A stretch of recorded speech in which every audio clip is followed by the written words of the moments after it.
Good morning, everyone. Happy Wednesday. Welcome to Unwired. I am your host, Outspoken Samantha. We have a lot to talk about today. We are going to primarily focus on the debate. I know that I'm sure you have heard a lot about it already. If you did not suffer through it like I did, I took one for the team and chose to watch it so that you don't have to. And I know that previously we were all super duper excited to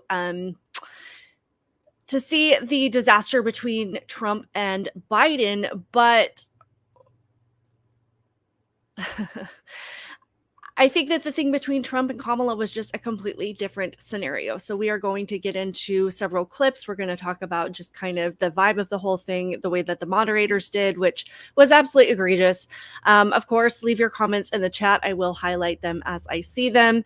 Also, we will be touching on some more illegal immigrant activity happening across the country, because if you thought the Venezuelan gang thing was bad, if it's possible for things to get worse, it absolutely has. So let's get into it now.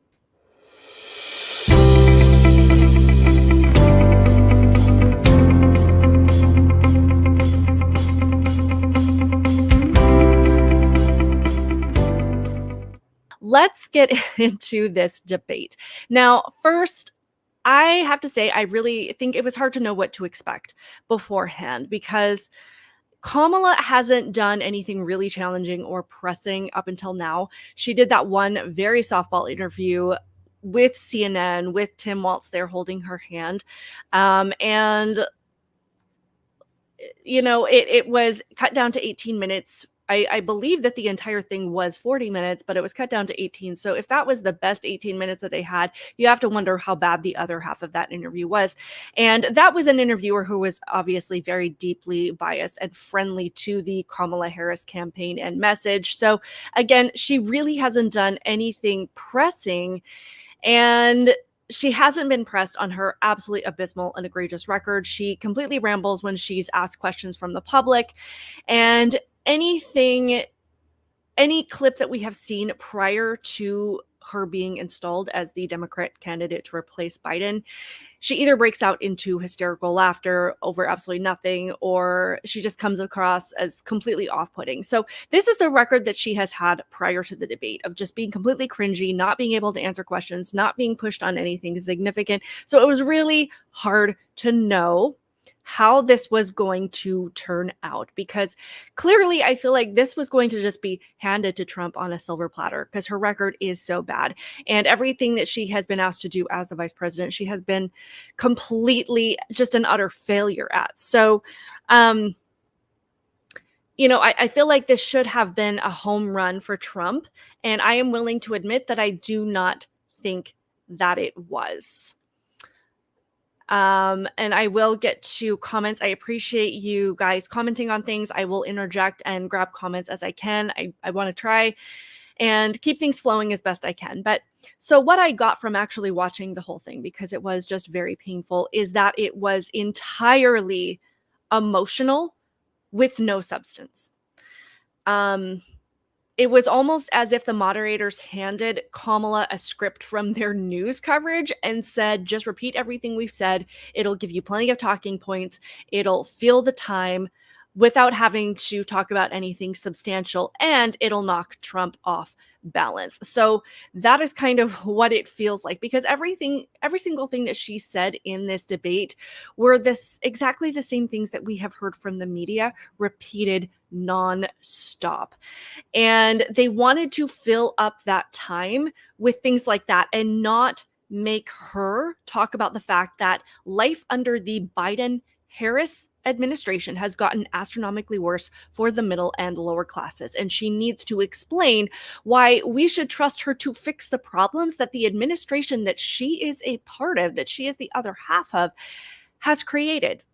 And if I were a voter that was not paying attention to any of the actual issues and just happened to be lucky enough to live in an area that has not been overrun by illegal immigrants and just took all of this at face value, I can see how someone would be easily swayed by Kamala Harris. She played the emotional card and she manipulated the audience pretty well I would say. And you guys can let me know if you disagree or agree on that. But if I was just coming into this and I really just was not paying attention and really, I'm just going to stretch and say, really thought that I could trust what the media was telling me and get enough information from them to make an informed decision, I would look at this and say, I think that she did well. I think that she presented herself well, even though if you were actually listening, there was no substance, there were no answers, and she was not pressed on anything. And you would also want to dig into the things that Trump said and even the points that he was making that we know were true, that he wasn't able to give a lot of information on. You'd want to dig into those and find out that the things that he was saying actually mattered and that they were absolutely 100% correct. Well, maybe like 95% correct. Sometimes he kind of goes off on these tangents or he doesn't use the correct words. And it makes it very easy for the left to come in and say, well, no, that's not true. So,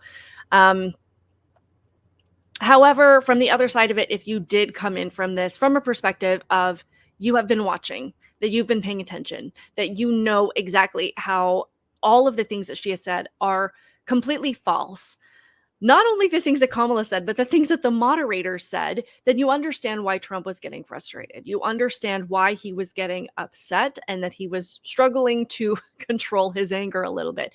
And you understand how absolutely abhorrent this entire display was. And Kamala Harris and the ABC moderators, all three of them, were playing to emotional women and uninformed voters. And to those two groups, I believe that they got their champion last night. But on the other hand, and I think that this is going to be a win for Trump, Kamala Harris provided so much material for the Trump campaign where they can compare everything that she said to the two clips that are so easily available online and things that she has said that has been debunked, or words that she herself has said that were the total opposite of what she said last night. Like, as disappointing as the performance from Trump last night was, because I do feel like it was slightly disappointing. I don't think that he did a terrible job, but it was not great.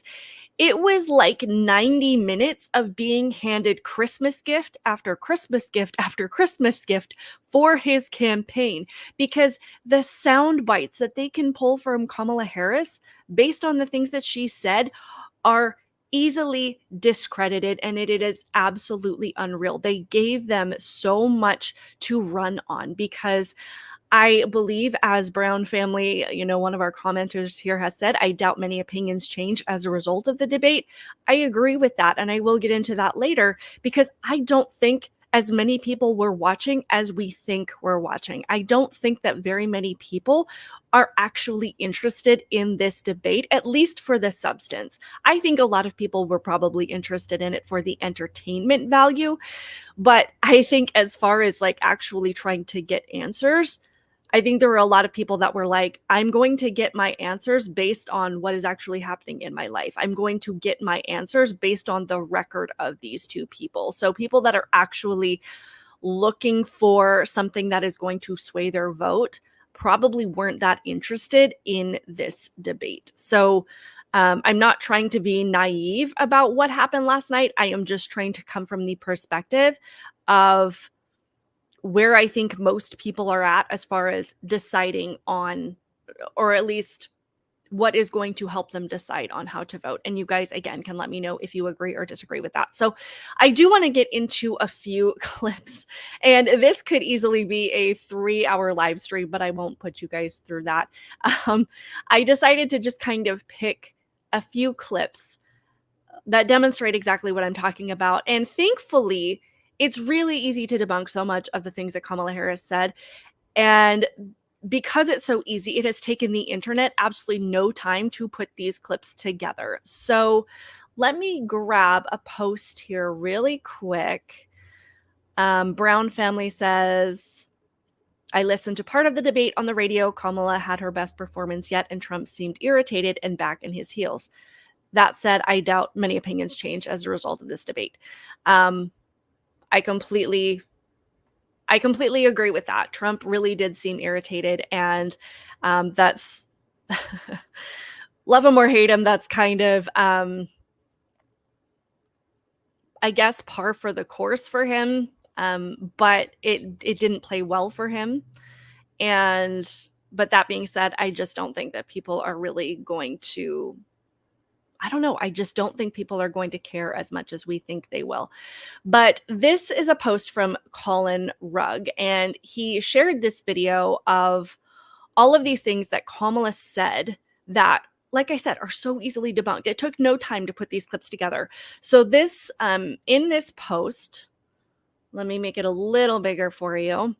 He lists all of these things. This is the top 5 lies that ABC News moderators refused to fact check or falsely fact checked during the debate. Number 1, the mandatory firearm buybacks. Kamala told Trump to stop lying about her wanting to confiscate firearms. Harris had previously stated multiple times that she wants to launch a mandatory buyback program. And I know a lot of Kamala voters are out there saying that this is voluntary, that they're going to, offer people this opportunity to hand over their guns, their guns, and receive some kind of incentive for that. I know in other countries, I believe in Australia, where they would, offer them money for their guns or whatever it is. Interestingly, the Democrat version of incentive is perhaps to offer you a donut or a hot dog to get a COVID shot or to get a vaccine or to inject something into your body. That has been, whipped up in the last in an extraordinarily short amount of time. And so I don't even think that the incentive has to be that high, seeing as people were willing to do that for, a snack. But this is not a voluntary program. She has said multiple times that this is a mandatory buyback program. And it sounds a lot fluffier than saying we're going to just come and take your guns. So obviously, this comes down to the words that you use. And if you don't use the exact correct words of what it is that the left entirely plans on doing, then they will automatically come in and say, well, no, like, we are not going to come and take your guns, because they haven't said that. They've used the words mandatory buyback program, which is essentially the same thing. 2, the fine people hoax. Kamala Harris claimed Trump called neo-Nazis very fine people. This hoax was debunked by Snopes, but the ABC moderators let it slide. The ABC moderators said absolutely nothing about this.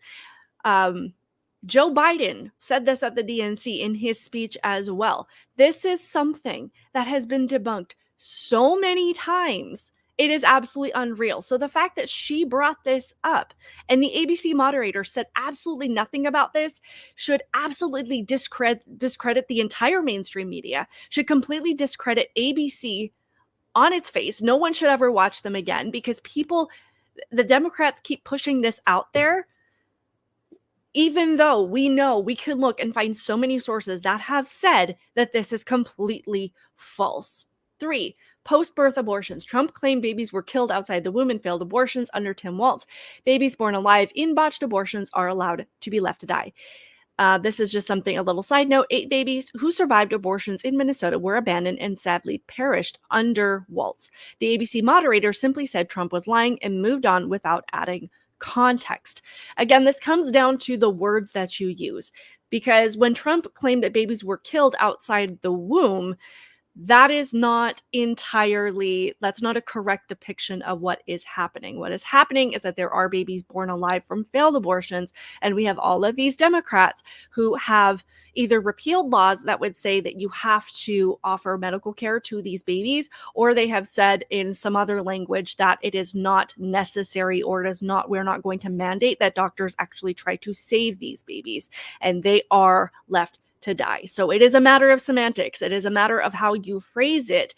But under Tim Walz, as I will show you in just a few minutes, he repealed this legislation that said that they had to offer care. And I have been in hearings in Colorado where I faced off with our very, very leftist politicians there, where they were presented with this bill that if babies were at least born alive and the abortion procedure failed, would we at least offer medical care to these infants? And every single one of these Democrats voted no.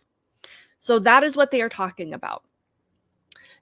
Number 4, defund the police. Kamala Harris laughed when Trump said she wanted to defund the police. During a previous interview, Harris said more cops on the street is wrong. She also supported taking police officers out of schools. Again, the ABC moderators said nothing. And not to mention, she was very much behind the movement to reimagine law enforcement during the 2020 riots as things were burning down, and she promoted the bail fund to bail these people out that were committing crimes. So, and lastly, the bloodbath hoax. And there are several of these things that she said in like one paragraph where it says Kamala Harris claimed Trump said there would be a bloodbath if he was not elected, insinuating that his supporters would start killing people. This is completely false. The comment was made during a rally where Trump said there would be a bloodbath for the American auto industry if he is not elected. So, and this was just 5 of the lies that she told. So I am going to play a little bit of this clip. It's about 3 minutes long. I just read you, the basic outline of all of it. So we don't need to listen to the whole thing, but I do want you to hear how easily debunked so many of these things are. So let's just have a listen really quick. Tim Walz and I are both gun owners. We're not taking anybody's guns away. So stop with the continuous lying about this stuff. We have to have a buyback program, and I support a mandatory buyback program. It's got to be smart. We got to do it the right way. Do you believe in the mandatory buyback of quote unquote assault weapons? I do believe that we need to do buyback. Let's remember Charlottesville, where there was a mob of people carrying tiki torches, spewing anti-Semitic hate. And what did the president then at the time say? There were fine people on each side. I'm just going to pause it right there. What I wish he would have done is and maybe this is relevant to the debate, maybe it's not, but I couldn't help but think of all of the pro-Palestine and pro-Hamas protests that have been happening on college campuses, where they have these students that are attacking Jewish people, that we had the heads of, Harvard and MIT, and I believe a couple of other universities being questioned about whether or not calling for the genocide of Israel is considered bullying and harassment. And every single one of them saying it depends on the context. So for her to even insinuate that the Democrat Party is not entirely anti-Semitic, and that they have not been teaching this next generation to be anti-Semitic and to hate Jewish people is laughable. But let's keep going just a little bit further. And you had some very bad people in that group, but you also had people that were very fine people on both sides. You had people in that group, and you had people, and I'm not talking about the neo-Nazis and the white nationalists, because they should be condemned totally. But you had many people in that group other than neo-Nazis and white nationalists, okay? And the Supreme Court had great courage in doing it. And I give tremendous credit to those 6 justices. There is no state in this country where it is legal to kill a baby after it's born. Madam Vice President, I want to get your response to President Trump. So I will leave that clip in the description box in case you guys want to see the whole thing. But honestly, it is so easy to find. You can find all of these clips side by side of things that Kamala Harris said last night compared to what the actual record shows, what her own words show, her own positions. It is absolutely astonishing to me. And that's why I say this debate was definitely a championship moment for people who do not pay attention, which is exactly who they were pandering to last night, which is really unfortunate because it seems like we have far more low information voters than we've ever had before. Sorry, I'm just trying to pull up just another clip I want to touch on really quick. And it's interesting because we have these moderators that did not push back on anything. We have these moderators that didn't push back on anything that Kamala said. And I thought it was funny. I don't know if funny is the right word, where Trump did bring up this issue with the Haitian immigrants eating cats. And we're going to get into that in a minute because I do want to touch on that issue later. But whether it be the ducks in the park, whether it be people's pets, she laughed at that being a story. She laughed at that even being a thing. And she laughed at Trump bringing that up claiming that it's absurd that he would bring up something that is untrue. Yet we have all of these verifiably false claims that Kamala made throughout the entire thing, and the ABC moderators did not question even one of them. They even joined in as fact checkers, and they said that things themselves that were completely false. So I don't want to spend a lot of time talking about the moderators because they're not on the ballot. We're not voting for them. But there was the one moment that really stood out to me, and it was when Trump brought up the point on abortion about babies being killed after they're born. And the moderator, I think her name is Lindsay Davis. I could be completely wrong. Let me know in the chat if I have the wrong name. But oh, Sam Hanks, I love that you're here. It's not a thing, eating pets in Springfield. Unfortunately, I do have 911 audio to share with you soon that actually have people reporting these incidents. I actually have, people that are on the ground in Springfield interested in the truth that are sharing exactly what is happening. So if you're interested in what is actually happening, maybe stop listening to ABC and Kamala Harris and actually do some digging and listen to what your actual friends and neighbors and fellow American citizens are saying. So let's see. But there was I do want to play this clip really quick of what Trump did say. Let me find my screen here about the babies being born from failed abortions, because I do think that this is an important thing to highlight, especially when it comes to whether or not the media are people that we can trust, because I just thought that this was a really, really telling moment. So I'm going to play this clip. It's about 18 seconds. I hope this is the right clip, but I guess we'll find out together. I give tremendous credit to those 6 justices. There is no state in this country where it is legal to kill a baby after it's born. Madam Vice President, I want to get your response to President Trump. Well, as I said, you're going to hear a bunch of lies, and that's not actually a surprising fact.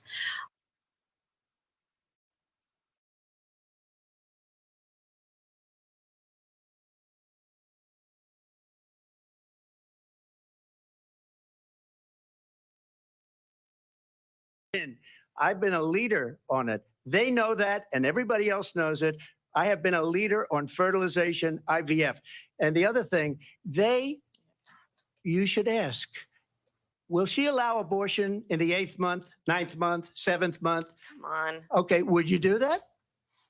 Why don't you ask her that question? Why don't you answer the problem. question? Would you because veto? under Roe v. Answer Wade, the question. Would you veto? you could do abortions in the 7th month, the 8th month, the 9th That's month, not true. and probably after birth. Just look at the former governor of Virginia.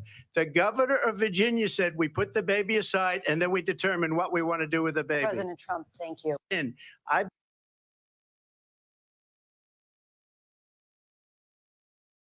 Okay. So Sam Hanks clearly is a mainstream media fan.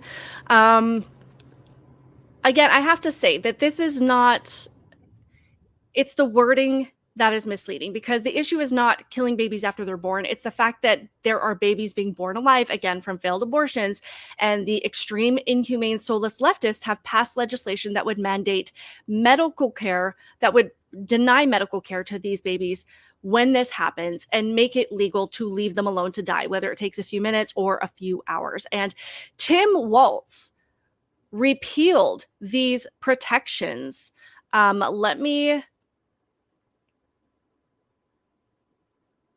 Let's see.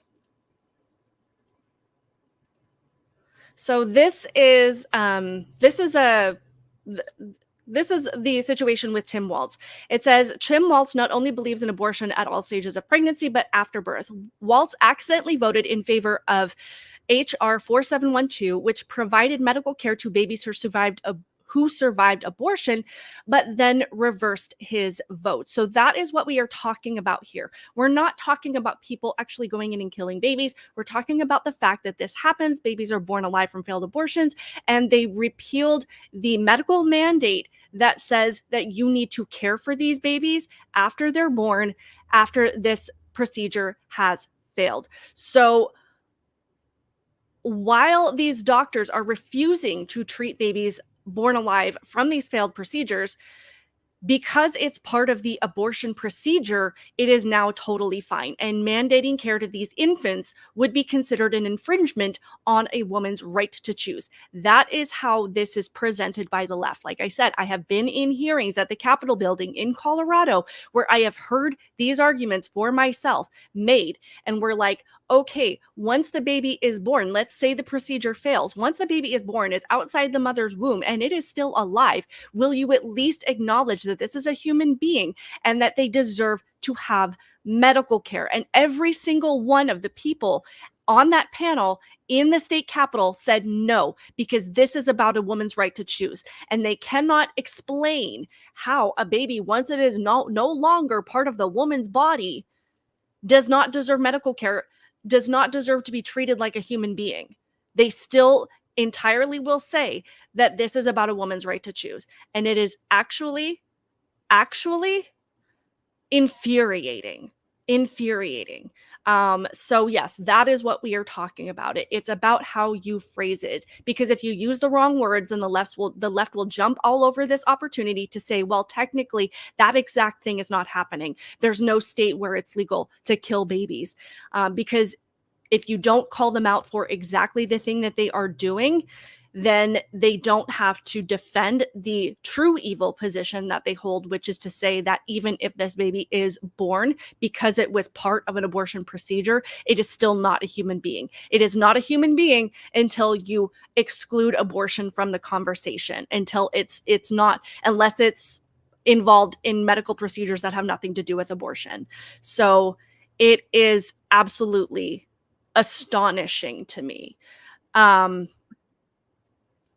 So those are just a lot of the main points that I wanted to talk about. I will get to some of your comments, which I really appreciate.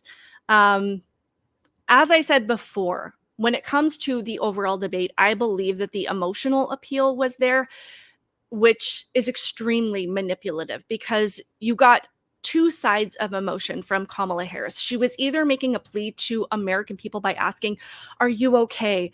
And talking about how she knows that people are suffering. She mentioned how she knows that people are dying from fentanyl.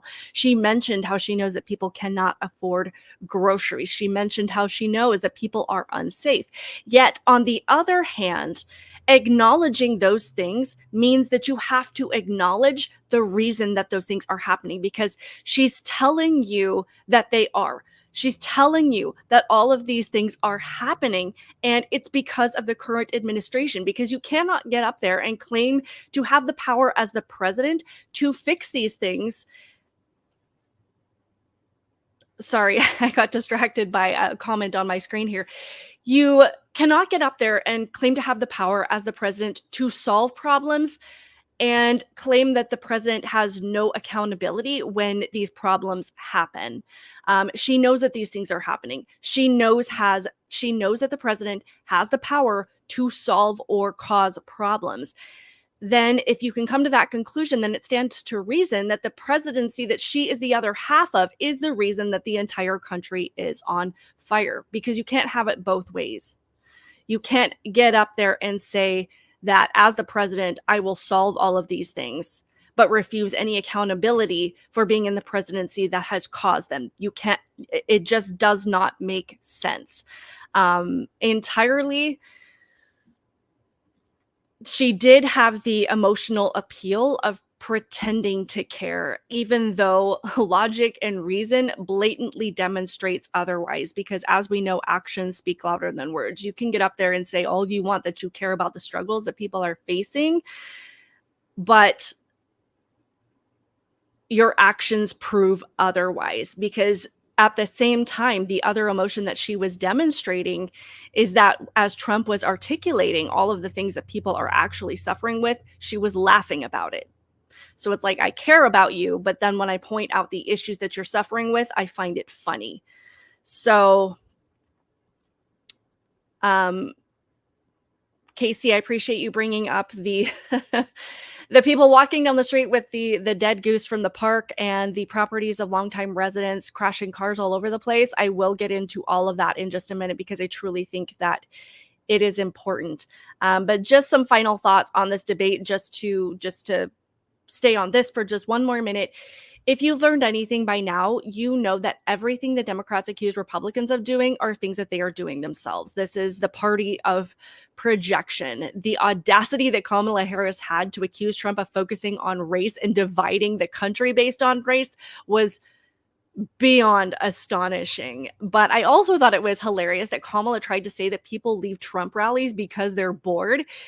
But the reason that she was saying that is because that's exactly what happened at one of her rallies recently, when people admitted to showing up just to watch Megan Thee Stallion, the rapper, and left minutes after Kamala started speaking. And let me just show you a little clip of that, because this was reported by Savannah Hernandez. And it's just funny to me that she would bring that up, knowing that this is something that has been reported directly about her rallies, when we also know that when it comes to Trump's rallies, when it comes to Trump's rally, people line up for 9 hours ahead of time just to see him. They do not need the incentive of a celebrity to show up. But with Kamala, like, she needs to bribe them. She needs to promise that they're going to see this rapper. They even at the DNC needed to promise that they were going to see Beyonce at the end of it, just to get people to stay tuned in through the entire thing, only to find out that that wasn't going to happen. So it just blows my mind. This is that footage of the Kamala Harris rally where they had Megan Thee Stallion, the rapper, and then video footage of people walking out as soon as within just a few minutes of Kamala Harris speaking.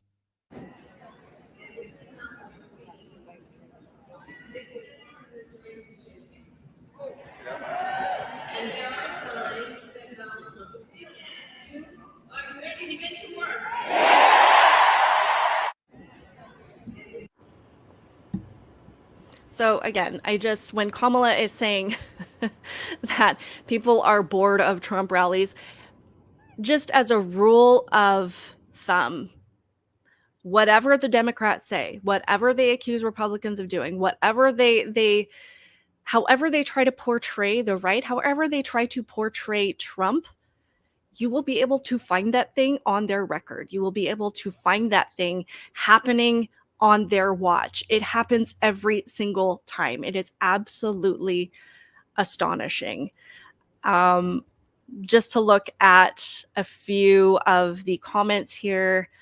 Alan Zelensky says it's a terrible state of affairs. I don't know if you're talking about, I know the chat is geared towards these things happening with the Haitian immigrants, or if you're talking about the debate or just everything in general, because everything is just a sad state of affairs right now. But thank you for contributing to the conversation as well. I do just my personal final thoughts on the debate is that I don't think, as one of our previous commenters said earlier, the Brown family, I don't think that this debate changed anyone's mind. I really don't. Anyone who actually knows what is going on in this country will see right through that entire poop show that we just watched, and they know exactly how badly this whole thing was done. On the other hand, I do think that Trump missed a lot of opportunities to bring the conversation back to policies, because this was entirely about getting Trump to talk about Trump. This was entirely about just piling all of these things that the media has been saying about him for years that we know to be completely false, but overwhelming him with that to keep the conversation from steering towards anything substantive. And there were so many things that he was able just to kind of briefly debunk, but that take a lot more context and information to be able to entirely debunk. So again, if you're coming into this debate as someone who really hasn't been paying attention, you're not going to get the context or the information you need to understand exactly why so many of these things were false. So I think it was a mistake for him to even try to focus on those things at all.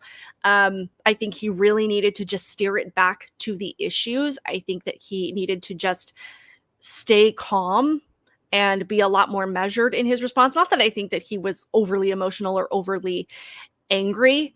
And thank you, Alan. A debate can't erase this administration destroying the U.S. And I actually do have a couple of clips of people responding to this debate. Sorry. And that is exactly the kind of the sentiment that people are saying. are sharing after watching this. So I will share just a couple of very brief clips, but that is pretty much what people are saying. Like, you can say anything that you want to say, you can emotionally appeal, you can try to claim to understand what it is that we are going through, but actions speak louder than words. And it's what that I am living through that demonstrates to me that you don't care, that you're not sincere, that you don't understand what the middle and lower income classes are going through right now. So this is somebody that was just asked and just kind of echoes some of the things that I am seeing in the chat right now. Was actually going to make our country better. And we're in an incredibly unique situation where we've had both of the candidates in office before, and we've gotten to see what they would do. And when facts come to facts, my life was better when Trump was in office. The economy was higher, inflation was lower, things were better overall. And now with Kamala's administration, things haven't been so fantastic.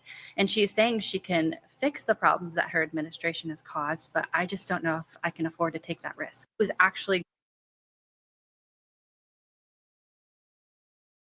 And I appreciate that. And what I love about, sometimes you never know what to expect from a focus group, but I do appreciate it. Just seems like these are genuine people just coming forward and being like, yeah, this really isn't going to change my mind. It doesn't change the fact that I can't afford groceries. It doesn't change the fact that our country is significantly more unsafe than it was. It doesn't change the things that I'm actually seeing in real life. And it's astonishing to me to see things like this play out with the mainstream media, where they just constantly think that they can talk people out of acknowledging what we see with our own eyes. I mean, clearly, we've got Sam Hanks in our chat here. Clearly, it does work for some people.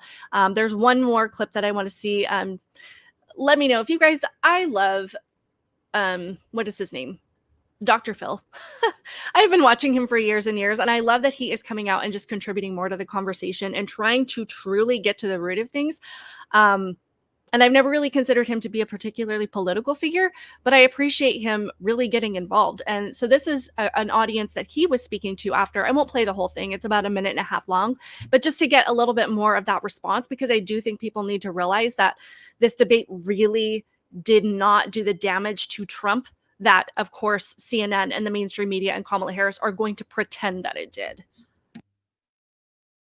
This debate, which was really hyped as being a big thing, did this underdeliver or did it deliver? Did this actually mean something to you? In the back, stand up.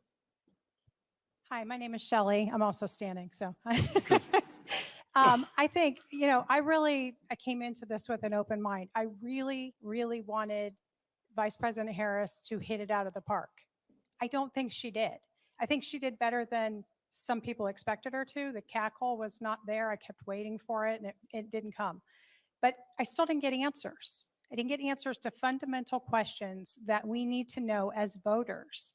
And we just keep getting circled around that. Like what? What did you not get an answer to? Her economic plans. What is an opportunity economy? What does that mean? Who's paying for the tax cuts that she's proposing? Because in my opinion, giving people down payment assistance on houses just drives inflation up higher. Who's paying for all of these child tax credits? That's just the taxpayers coming out of pocket and hurting the middle class again. So I don't think that we got to the meat and potatoes of the things that really matter. And you guys can let me know what you think of that, because I completely agree. Sorry, my nose was itchy. I agree. And I mean, and I find it interesting that she specifically touched on this opportunity economy, because that sounds like a really pretty talking point. And it's encouraging me to hear people point those out and recognize that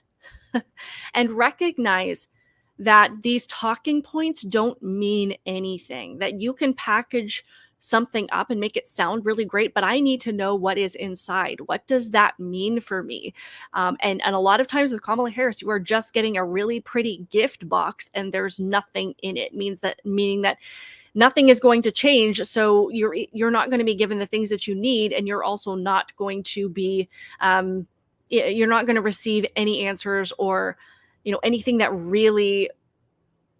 you're really hoping to get out of it. So that is just very encouraging to me. Obviously, you know, we're going to see the mainstream media response hyping this up, saying that she did a wonderful and fantastic job. But I just wouldn't be fooled by that, because I just don't think that this had the impact that they were hoping for. Lastly, results tell the truth. It's reality. And just to touch on this, Deb K says Kamala had an earpiece. Did she? Not only an earpiece, but they were given questions ahead of time. One more debate, but this time on Fox or Newsmax. If they say no, then second debate. You guys let me know. Do you think that there is going to be another debate? Because I know Kamala Harris, you know, her campaign came out and said, oh yeah, we'd love to do this again. I don't know if they're going to do it again. I know if they offer it to Trump, he probably will, because he's Trump, and I don't think that he can say no. But I don't really think it's going to matter a whole lot. I have heard a lot of people talking about the earrings that she was wearing that were this particular brand of, like, it's an earpiece. It's not an earbud. It's almost like a transmitter. I don't know. I've seen a lot of that going around. It's hard for me to grab onto things like that because we don't know for sure what is going on. And I don't think that we need, and I'm not, you know, discrediting anybody who think that that's a possibility, because anything is possible. So I'm not, you know, trying to make anybody feel bad for pointing that out. It's just hard for me to grab onto things when I don't think that we need to. I think we have enough on its face. I think that we have enough, like I said, talking points from Kamala Harris that came out last night that are so easily debunked. And if you are somebody that values truth and reality, I mean, everything that she said is just so easily discredited. I don't know what would happen again in another debate, but I know that I think the I know that everybody thinks that the final 1-2 punch of the evening was Taylor Swift's endorsement of Kamala Harris. And it's just so funny to me that this came out right after.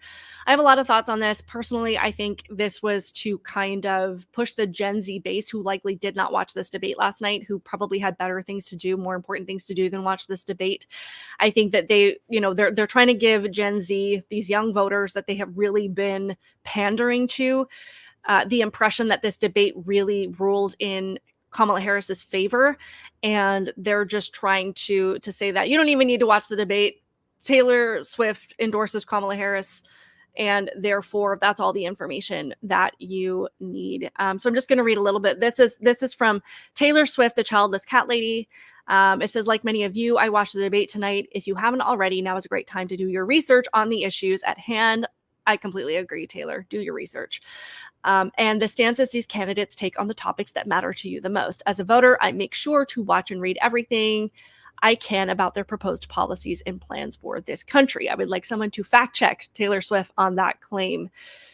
Recently, I was made aware that AI of me falsely endorsing Donald Trump's presidential run was posted to his site. It really conjured up fears around AI and the dangers of spreading misinformation. The simplest way to combat misinformation is with the truth. I will be casting my vote for Kamala Harris and Tim Walz in the 2024 presidential election. I'm voting for Kamala Harris because she fights for the rights and causes I believe need a warrior to champion them. I think she is a steady-handed, gifted leader, and I believe we can accomplish so much more in this country if we are led by calm and not chaos. I was so heartened and impressed by her selection of running mate Tim Walz, who has been standing up for LGBTQ rights, IVF, and a woman's right to her own body for decades. I've done my research. I've made my choice. Your research is all yours to do, and the choice is yours to make. I also want to say, especially to first-time voters, remember that in order to vote, you have to be registered. I would like to fact check Taylor Swift on the research that she's done, because there is absolutely no way that you can research Kamala Harris and Tim Walz and come out and say that these are gifted leaders that care about this country at all. So, but unfortunately, we cannot deny the impact that this endorsement will have. And unfortunately, you know, there are people that are going to think that this is just the bee's knees, that this is the best thing since sliced bread. And again, it really shows how insincere to me a campaign is when they have to rely on these celebrity endorsements. So this is, of course, CNN just over the moon about this endorsement. This is someone who crosses it all. This is, I think, the most important celebrity endorsement we've ever seen in a presidential campaign, especially because it is so close and it can make that kind of difference. The Harris for President campaign now has the two most perfectly timed and most important endorsements of this campaign. Joe Biden's 27-minute timed endorsement after he said, I'm not the candidate. Perfect timing. It just put a rocket on her to the nomination. This, about 27 minutes after the end of the debate. And it's so important, I think, to the people who are going to be consuming that Taylor Swift endorsement, including those fathers of 8-year-old girls. And I love how the focus of this conversation is the timing. It's all about the timing. It's not about the issues. It's not about research. It's not about things that people actually care about. It's about the timing. It's about how can we propel this candidate whom nobody liked 5 minutes ago, who nobody endorsed, nobody voted for in the primaries, nobody wanted, until Joe Biden, a white male, elevated her to this position, until the patriarchy elevated her to this position. How can we time this perfectly to maximize this popularity? Because you can't do it on the issues, can't do it on her record, can't do it on the things that she said, can't do it on her abysmal laugh, can't do it on her public appearances, can't do it on any of these things that people actually care about. How can we time this perfectly to maximize this popularity that she would not be able to accomplish on her own? That is the most important thing to these people. It's not about whether or not you can afford food. It's not whether or not you feel safe in your community. It's not about whether or not we have an invasion of illegal immigrants draining our resources, where our own people cannot access the things that they need. This is entirely about timing. How can we get her to be popular, to get her over that finish line in November, and then do all these, unfortunately, finish the job of Joe Biden. So that's just great. And unfortunately, as much as we would like to think that these things don't matter, unfortunately, in today's politics, they have far too much impact. We have far too many people that put weight on celebrity voters, that on celebrity endorsements, than should ever be allowed. It should ever be, and it's absolutely egregious to watch. I am going to switch gears because I know that a lot of you have been talking in the comments, and I so appreciate you being here. And just a shameless plug of the super chat button. Be sure to hit that. Love your support. Everything helps this channel. We've been talking a lot about illegal immigrant problems in America. And there's a reason for that, because as we've watched the border just essentially be blasted wide open, as much as the Democrats like to say the border is secure, their idea of secure is having presence at the border, having border agents down there. That is their idea of secure. They're like, yeah, we have some semblance of security down there. We have people that are watching the border, that are watching people flood over our southern border, that are overwhelming our detention centers. We have people that are keeping an eye on things. We have security, therefore the border is secure. But at some point, this invasion is going to hit every single community in America. This is not a border state issue. I live in Texas. This is not just a Texas issue. At some point, it is going to affect people in Colorado, in New York, in Chicago, in Ohio, places that do not have any, they're not close to the border at all. And it is going to drain our resources. It is going to force communities to completely buckle under the pressure that they are not prepared for, because we only have so many resources. I know that Democrats like to talk so much about the abundance of resources in America and how we're this wealthy country and it's our obligation to share with everybody. But that's not feasible, because the abundance we have here is meant to improve the lives of the people that are living here. And we take in as many people as we can without minimizing or without damaging the quality of life for the people that it is our responsibility to take care of. We have to make sure that we can take care of the people here before we take care of anybody else. And that is what a vetted legal immigration process is meant to do, to make sure that, first of all, we know who's coming into the country. And I know that I'm preaching to the choir because all of you guys understand this, but it is about making sure we know who's coming into the country, that they don't have a criminal record, that they aren't people that are going to drain our resources. And even if they do need a little bit of assistance when they get here, which I can see an argument for, that they are going to get out there, they're going to get their citizenship, they're going to work towards getting a job, that they're going to do the things so that they can self-sustain. That is what the legal immigration process is for. And it is open to anybody in the world that wants to participate in that. We are not a racist country. We are not a discriminatory country. We are the most open and accepting country in the world, where you can come here and live by your values and live by your religion and be who you are, but that you have to contribute to America in some way, and you have to adopt our values and our culture, and you have to be willing to do that. So this gang problem, this illegal immigrant problem, is something that we have to continue to talk about, because it has been at the fault of the Biden-Harris administration, and it is going to continue to be a problem under a Harris-Walz administration. Should this be should all of our worst nightmares come true and they actually end up in the White House. So everything that we see, whether it's a Venezuelan gang taking over an apartment complex, whether it's Haitian immigrants eating house pets or ducks in the park, or causing car accidents, or skyrocketing the crime in the community, whatever the issue is, everything that we see is eventually going to affect every single one of us. So what we have here, unfortunately, is that it is being reported in Springfield, Ohio, where the population has exploded with illegal immigrants since 2020. And it has been absolutely catastrophic for this community in the last few years. Yes, there has been a Haitian population in that area for a long time, probably since about 2014, at least for the last 10 years. And it has been those that came here legally and went through the process, and they were vetted to make sure that they weren't dangerous criminals and could abide by our laws and understood our culture. And abiding by that process has made these areas welcome to migrants, and also afforded them the opportunity to succeed and to have that better life. And it has kept it a nice place for everyone to live, American citizens and migrants from other companies or countries. But what's changed between 20 to 21, where this population suddenly exploded and all of these problems started happening? Could it be the leadership? Could it be the policies? Could it be our federal government? Could it be constantly lying about what is going on at the southern border, pretending that the invasion isn't happening? Are those things, those are the only things that have changed, that took a community that was welcome to migrants and where migrants and American citizens were thriving together, and turned it into an absolute hellhole? And this is something that has been documented. And I know, there's so many things that we could talk about. I will try to find some of the clips here.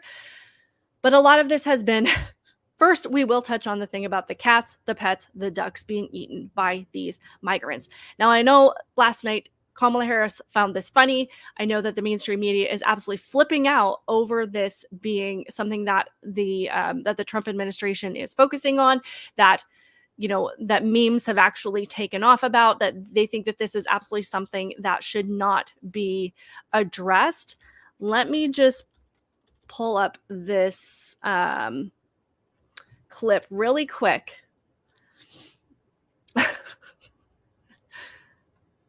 Oh, come on. Okay, so this first is, I have to share this with you guys. I know this is going to be a little bit of a longer stream today, but if you did not see Eric Swalwell completely flipping out over these memes, it is entertaining to watch, because this is so performative. Like it's absolutely entertaining. So let's have a look at this really quick, because if you missed this, I'm sorry, I can't help but laugh. I shouldn't be laughing because it's so ridiculous, but this is Eric Swalwell. I love these comments. Thank you, Samantha. Keep up the great work. God bless all you coming here for the truth. I really appreciate that, and God bless you as well. So here is that clip. In the hell is this? The chairman tweets, protect our ducks and kittens in Ohio, because he goes down some crazy rabbit hole, completely debunked that aliens are eating pets. My God, are you okay, Mr. Chairman? Because last year, for a very long time, you tweeted and promoted Kanye West as he was calling for genocide against the Jews, and you kept it up. And now when we have victims coming here, you're tweeting this nonsense. I don't know why you would do this. I hope you're okay. I don't know if the aliens who are eating your ducks are in the room with us right now. Okay. Drop it in the comments what acting school you think that Eric Swalwell went to, because I'm sorry. I am somebody, I cannot handle performance. Like, I need 100% sincerity all the time. And when I get this drama, like, this is the kind of drama that I would expect from a child. It just, I don't do drama. I'm like, get to the point. I don't need these theatrics. I need to know what the reality of the situation is. And this is so performative. I don't know how people can support these clowns, but I thought that his meltdown was absolutely worth watching. But let me find this really quick. This is actual audio of people and people talking about the ducks in the park and how this has become an actual problem. So let's listen to a little bit of that. I'm on the trail going to my orientation for my job today, and I see a group of Haitian people. There was about 4 of them. They all had geese in their hand. They got away. I couldn't make out the first 3 of the license plate, but I got the numbers. The last number was 9898, and it was a gray Toyota Tacoma they took off on. There was about 4 of them. There was 2 men, 2 women. I couldn't tell the age because I'm in a hurry going to this orientation, so I don't be late. What direction did they go? They went up towards the middle of. Okay, so that is 911 audio of this man calling in and saying, "Hey, we've got a problem here with these ducks." I know that a lot of you have seen the what is it?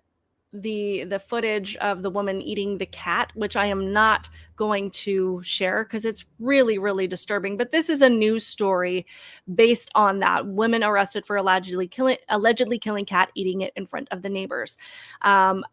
I would also suggest, this is that footage. What did you do? Why'd you kill the cat? Smile for me. Smile. Go like this. Did you eat that cat? Did you eat it? No, why'd you kill it? Did you guys see all this? No, we pulled up and she was just laying there with him. She's Okay, so I know I said I wasn't going to show it, but it was right there. I couldn't. Ew. Here's the thing, guys. Like, this is not about race. This is not a racist argument. I know, like, there was Maxine Waters that she went on CNN to talk about how this was a racist accusation. This was against people of color, whatever. It's always racist, right?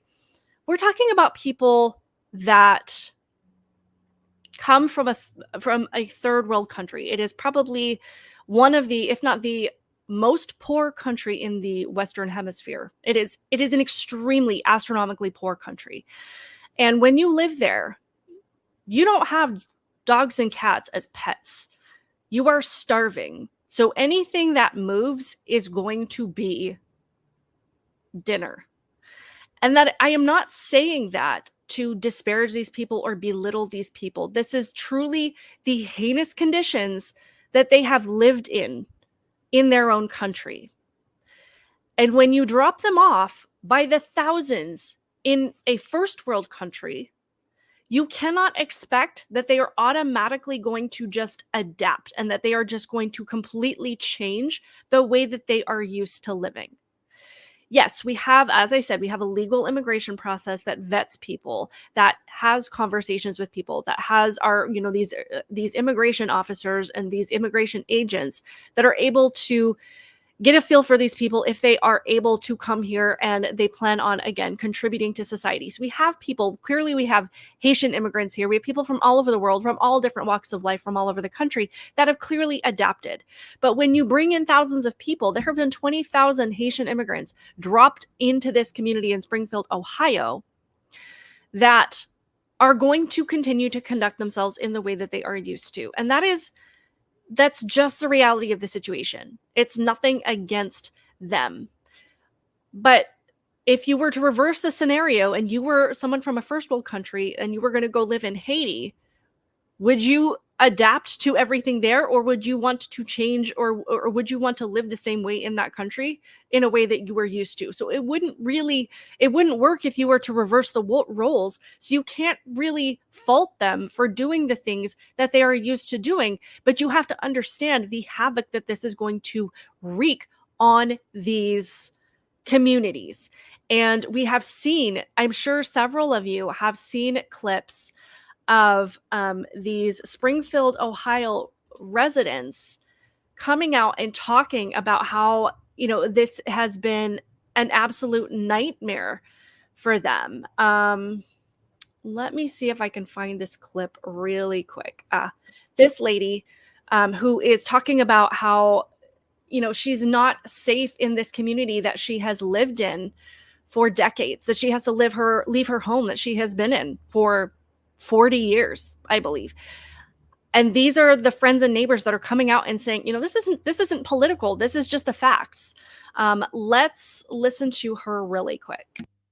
Miss Skinner, who I'm not trying to put on the spot, is my neighbor. Just talk to me, ma'am. Thank you so much. And I'm done with what I'm seeing. It is so unsafe in my neighborhood anymore. I have the homeless that were trying to camp out, and I have made concessions with them, and I try to help them the best I can to keep them from trying to squat on my property. But it is so unsafe. I have men that cannot speak English in my front yard screaming at me, throwing mattresses in my front yard, throwing trash in my front yard. And I can't. Look at me. I weigh 95 pounds. I couldn't defend myself if I had to. My husband is elderly, and last night, after living in this home for 45 years, he said, Noelle, guess what? It's time to pack up and move. He said, we can't do this anymore. He said, it's killing both of us mentally. I don't understand what you expect of us as citizens. I mean, I understand they're here under temporary protected status, and you're protecting them, and I understand that our city services are overwhelmed and understaffed. But who's protecting us? If we're protecting them, who's protecting me? And I think that is such an important point to acknowledge. If you're protecting them, then who's protecting us? It's clear that that these illegal immigrants are being given higher priority than we are. And I think that it's so important to recognize this point because, again, as I've said before, we were sold this idea that it is our job as humans to let everybody come here who wants to come here, to open our arms and open our border and open our backyards to these people because they just want a better life. Clearly, that is not the case. And at what point do we recognize that we were sold a lie, that this, I mean, those of us who were paying attention beforehand understood that these were going to be the natural consequences of these policies, of decriminalizing border crossings, of offering all of these incentives for these illegal immigrants to come here, of creating sanctuary cities where law enforcement can't report people based on their immigration status and where ICE essentially cannot do anything. When you do all of these things, we're like, this is going to become a problem. You are going to end up with people here that are going to destroy our communities. You are going to end up with people that are not assimilated to our culture, who create an unsafe situation because we have no idea who they are. We knew that this was going to happen, but at what point do people on the other side who voted for these things recognize that this was all a lie. And not only that, that every single time you are sold something that is a lie, once it destroys your life in your community, once you go to your politicians, the people that convinced you to vote for these things, they are not going to care when you are struggling. They are not going to care if you are in danger. They are not going to care if you are starving or can't get the things that you need. They're not going to care. They just want to sell you these things and get you to accept these policies that are going to destroy our lives. And then when you come to them and expect them to fix it, they don't care. They're not going to do anything. And that can be applied to every single thing that Kamala Harris is selling us and Tim Walz is selling us. And I love in that response from the CNN focus group when that lady said, oh, my brain just completely went blank. I wish I could go back to it. Sorry, guys. My brain went blank. Maybe it'll come back. I hate it when that happens. Anyway, that this is just, we're not having the things addressed that we need to have addressed. Like, we're not getting the answers that we need. We're not getting the solutions that we need. Oh, I remember what it was. When she said that we have two people that are competing for the presidency right now who both have a record in the White House. And we have somebody that wanted to build the wall, that wanted to secure, a secure border, that wanted to give all of the resources that were necessary to our border agents. And that we have somebody else in office who is the vice president, but has been part of an administration where you have video footage after video footage after video footage of thousands of people coming over our border, stampeding through our fences, lining up by the thousands to get in here and not being stopped. And you have to wonder who is really going to solve this problem, who is really going to care enough to try to alleviate the stress that so many people are under. I want to touch on this clip, if I can find it here. This is the last clip. Thank you for sticking with me through this whole live stream. I know that we're going a little bit long here, but this is, I think her name is Caitlin Collins. I could be wrong. I don't know my CNN anchors, but she is talking to JD Vance about this supposed lie about the cats or the Haitian immigrants eating cats in Springfield, Ohio. And as you may notice, the left is far more outraged by the memes than they are about the problem, which says everything that you need to know. But she asked him about, shockingly asked why he would continue to push something that is false, which is rich coming from a CNN anchor. But he puts a spin on it that I don't think that she was expecting. So I think this clip is about 1 minute and 40 seconds. It's worth watching the whole thing. Please watch it with me. He brought up this misleading false claim that you yourself have talked about in recent days about Haitian immigrants in Springfield, Ohio, abducting people's pets and eating them, which officials there have said is not true. You yourself acknowledged it may be false on Twitter. You still told people to keep spreading it, but Trump just amplified it to tens of millions of people who were watching. Why push something that's not true?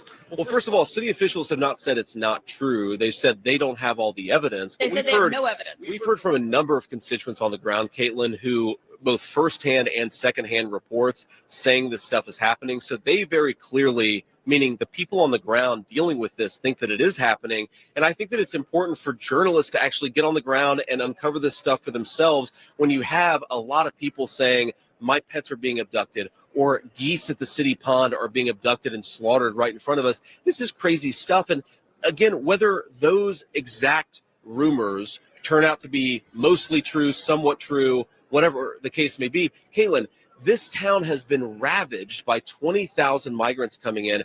Healthcare costs are up. Housing costs are up. Communicable diseases like HIV and TB have skyrocketed in this small Ohio town. This is what Kamala Harris's border policies have done. And I think it's interesting, Caitlin, that the media didn't care about the carnage wrought by these policies until we turned it into a meme about cats. And that speaks to the media's failure to care about what's going on in these communities. If we have to meme about it to get the media to care, we're going to keep on doing it because the media should care about what's going on. I saw you say, I would say. And amen to that. You know, we have all of these people that are talking about whether it be the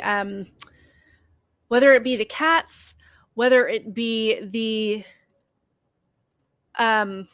cats, whether it be the crime, whether it be people squatting on their property. You know, You don't have to believe the cat thing. You don't have to believe the duck thing. But do you believe your neighbor when they come to you and say, I've got squatters on my property? They come to you and say, I've got people screaming at me from this country that don't speak English and making me feel very unsafe. I have people,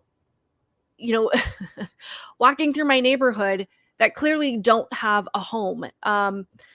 This is actually, this is a guy talking about all of the car accidents that are happening in the area because we have all these people that are apparently being given driver's license and access to vehicles. I'm not sure how that's all happening, so don't quote me on that. Or if you know more about it, let me know. But he's talking about all of the car accidents that are happening in the area, and because of it, their insurance premiums are going up. I believe this is the clip. I'm so fucking mad right now. Sorry for the Got language. off the insurance company. Got off the phone with the insurance company and was told that my insurance went up because of the cost of doing business in my area. I have two vehicles, two nice vehicles that I'm, took a loan out on. And both of the drivers, me and my wife, have good driving records. No accidents in over, she's never had an accident. I had an accident when I was a teenager, so it's probably been over 16 years ago I had an accident. And my insurance has gone up over $100 a month within 6 months. I pay over $420 a month for insurance for full coverage on 2 cars. They're nice looking cars. So I live in Springfield, Ohio, where the influx of Haitians are, and we have had an enormous amount of car accidents because they don't know how to drive. So now, because of that, my car insurance has gone up significantly. I might as well be taking out another car payment at this point just to cover my cars, but the government makes it so that you have to have car insurance. So I thought, I'm going to shop around and see if I can find a cheaper rate. And all of the other insurance companies have given me the same rate, if not more. So I don't have a choice. So I got to pay for another car payment, basically, for insurance, just so I can have these 2 cars that I own, because people around here don't know how to fucking drive. So I asked the lady at the insurance company, I'm like, so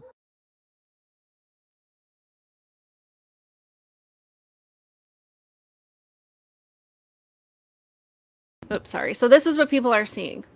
There's accident after accident after accident. I mean, I thought that in this clip that he was the one who shared like the montage of all the car accidents, but I've seen so much footage of this car accident after car accident. So now the community isn't even safe because if you get on the road in your town, you're probably going to get into a car accident because you're going to be slammed into by someone who doesn't know how to drive. So when it comes to this issue, like I said, you don't have to believe the cat thing. You don't have to believe the duck thing. Totally fine. But at least we're bringing attention to this issue. People are finally talking about Springfield, Ohio. And if you want to ignore the animal situation, you have to ask yourself, is the trash thing real? Is the crime rate real? Is the squatter thing real? Is the car accident thing real? Is the draining of resources real? At what point, what do you need to hear to actually care about the situation? What do you need to hear to recognize that these policies are hurting people, are hurting everyday people, are hurting people that are not an elite in Washington, D.C.?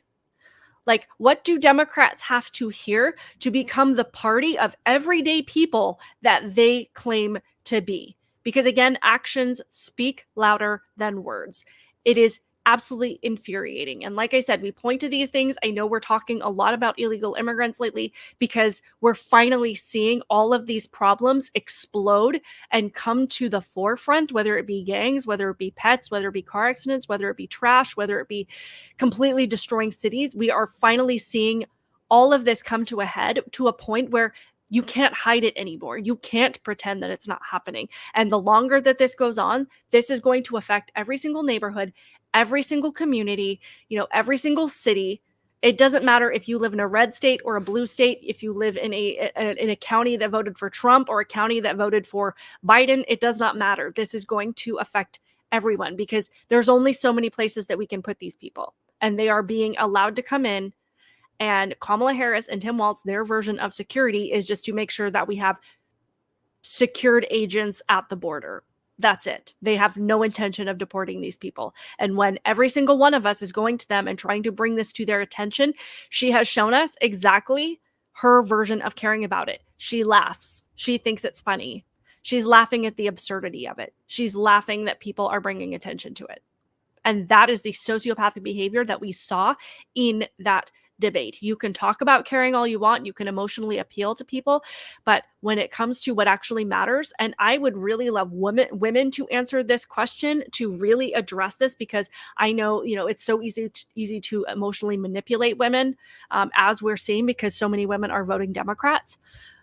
You have to look at all of these stories, do your research, not like Taylor Swift level of research, but actual research, and understand how women in this country, how single moms in this country are struggling under these issues. We have women that have said, I never felt like I needed a gun before to protect myself, to feel safe in this country. Now I feel like I do. We have these moms that are having to arm themselves just to go to the park because there are so many problems in that area. There are so many illegal immigrants in that area that the police can do nothing about. We have all of these women who are begging for help, begging for someone to acknowledge the struggles that they are facing. And all of these liberal women, all they can talk about is whether or not they have the right to kill their baby. You are not the party of women. You are not the party of everyday people. You are not the party of families. You are not the party of American citizens if you allow this stuff to happen and you just continue to laugh about it or claim that it's absurd or make the focus about hating Trump. Just a couple more comments. Eric says, these people target women and children first. Please be careful out there. What's happening is sick. Absolutely. And it is not political to point that out. It is not a political position to acknowledge the danger that is happening. It is a human position. That is the position of compassion.